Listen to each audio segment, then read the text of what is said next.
तो आज हम जो है आपकी 7वीं अनुसूची के जो हमारे संघ सूची है उसके विषयों के बारे में जानेंगे, जो कि आपका जो विषय है उसमें जो मोस्ट इम्पॉर्टेंट विषय है जो हमारे हैं उसके बारे में हम देखते हैं। पहला है बंदरगाह। हमारा जो बंदरगाह है, ये बताइए हमारा व्यापार जो होता है वो किसके साथ होता है? विदेशों के साथ होता है। तो विदेशों के साथ व्यापार होने से हमारे जो बंदरगाह है वो किस में आएंगे? संघ सूची में आएंगे। ठीक है, तो विदेशों के साथ व्यापार हमारा जो होता है वो संघ सूची में आएगा। ये बहुत इंपॉर्टेंट टॉपिक है, आप लोग एकदम ध्यान लगा के देखिए ताकि सभी को याद हो जाए जल्दी। ये परीक्षा में पूछा जाने वाला सबसे अच्छा टॉपिक है। ठीक, दूसरा हमारा रक्षा है। तो ये बताइए कि जो रक्षा होता है हमारा वो किससे होता है? जो रक्षा होता है वो हमारा कहीं ना कहीं हमारी रक्षा विदेश से हो रही होती है, क्योंकि जो हमारे सारे रक्षा के उपकरण है वो विदेश से जो आक्रमण होता है उसमें यूज होते हैं। तो रक्षा मंत्रालय भी हमारा किससे होगा? संघ से होगा। ठीक है। तीसरा विदेश मंत्रालय सभी जानते हैं, विदेश जो है हमारा संघ से ही होगा। उस पे जो है जो भी नियम कानून बनाएगा वो संघ बनाएगा। ठीक है, संघ सूची में शामिल है। चौथा है नागरिकता। आपने देखा होगा जो 2019 का CAA है, 370A है, सारे जो विषय हैं वो किससे थे? संघ के द्वारा लाए गए थे, संघ सूची में थे। उस पे कानून संघ के द्वारा बनाया जाएगा। हमारा है मुद्रा पे जो भी मुद्रा चलाई जाएगी पूरे भारत में चलाई जाएगी, इसलिए वह जो क्या होगा वो संघ से जुड़ा हुआ होगा। और बैंकिंग सेवा हम कहाँ यूज करते हैं?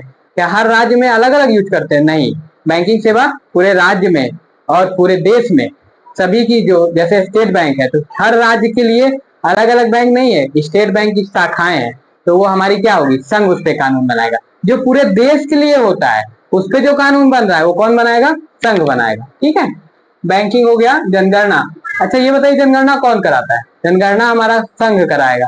ठीक है, संघ से तात्पर्य है कि जिस विषय पर राज्य और केंद्र दोनों की चीजें हो वहां पे हमारा संघ सूची आएगी। डाकघर और संचार, जैसे बोलते हैं डाक, अगर आपको नौकरी मिलती है डाक विभाग में तो आपको क्या कहलाता है? वो कहलाता है हमें केंद्र में नौकरी मिली, केंद्र में नौकरी करे, तो वो कौन उस पर बनाएगा नियम?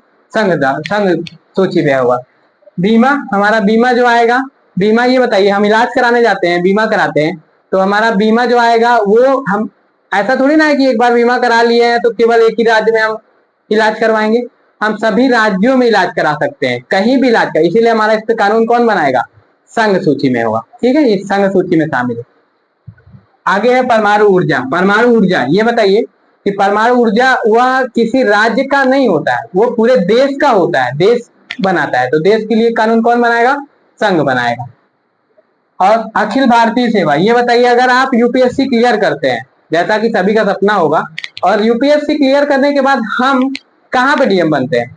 यूपी में भी बन सकते हैं, बिहार में भी बन सकते हैं, कहीं भी, पूरे 28 जिलों में कहीं भी हम DM बनाए जा सकते हैं। ठीक है, रैंक के हिसाब से। तो वो हमारा किससे जुड़ा होगा? संघ सूची से जुड़ा होगा। ठीक है, रेलवे की नौकरी पाते ही लोग क्या कहते हैं कि हमारा किसमें हो गया? सेंट्रल गवर्नमेंट में हो गया, तो ये किसमें आएगा? संघ में आएगा। ठीक है, आगे आयकर विभाग। आयकर, ये बताइए अलग अलग आयकर सभी के लिए एक होता है, कोई भी योजना बनती है उसके लिए आयकर लगता है तो हमारा कौन लगाता है? संघ ही लगाएगा, क्योंकि वो सभी के लिए लगता है। ठीक, विदेशी मामले, जैसा कि मैंने बता चुका है कि विदेश के लिए जितने भी चीजें बनेंगी वो आपकी संघ ही बनाएगा। 7वां युद्ध और शांति, कहीं भी लड़ाई होती है तो ये बताइए क्या मुख्यमंत्री आकर के भाषण देते हैं? नहीं, प्रधानमंत्री जो कि पूरे देश के हैं, तो वो कौन नियम बनाएगा? संघ ही बनाएगा। ओके, ठीक है। संचार क्या हर राज्य के लिए अलग अलग सिम होती है क्या? नहीं, हर पूरे देश में एक सिम, एक नेटवर्क के तहत काम होता है, इसीलिए किसी भी चीज के लिए कानून संघ बनाएगा। Okay, thank you, thanks all of you.